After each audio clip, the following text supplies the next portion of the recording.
Firefighters in the American West and in the Plains are battling nearly a dozen large fires that have burned over 340 square miles in 6 states recently. More than 3,500 firefighters and support personnel are on the fire lines.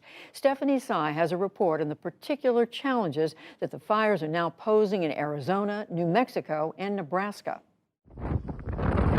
Wind-fueled fires continue to ravage parts of the Southwest and Nebraska in what experts say is an unusually early start to the season. More than 150,000 acres have been decimated, and thousands of residents in Arizona, New Mexico, and Nebraska have had to evacuate in the past few weeks.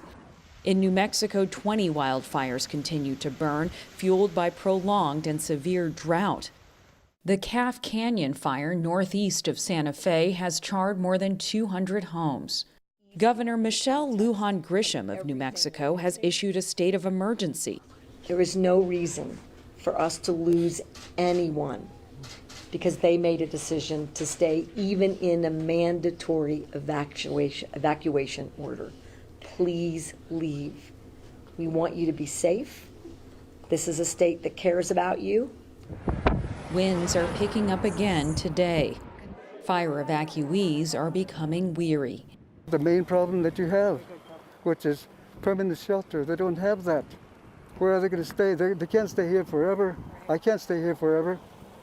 And not only that, if the weather gets hot, I got 2 cats in there. In northern Arizona, evacuation orders were lifted, but not before the massive tunnel fire destroyed hundreds of properties on the outskirts of Flagstaff. One of the biggest casualties for the region, the Sunset Crater Volcano National Monument, which officials said was burned in its entirety. The visitor center and its relics survived. The environment is not very friendly. It was blowing 70 miles an hour. Rocks were hitting everybody in the face. It was very smoky, and we're working directly in the heat. These guys are working incredibly hard. Meanwhile, in Nebraska, a wildfire claimed the life of a retired fire chief on his way to help fight the fire. 15 others were injured.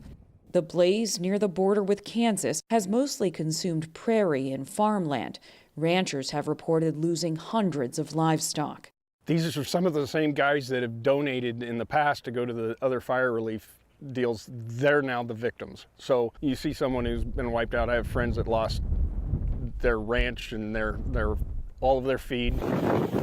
High winds in Nebraska, expected to gust up to 30 miles an hour, and low humidity will challenge firefighters today. Typically, wildfire season begins in the late spring, but extremely dry conditions and rising temperatures, telltale symptoms of climate change, are fueling these conditions for longer stretches of the year. For the PBS NewsHour, I'm Stephanie Sy.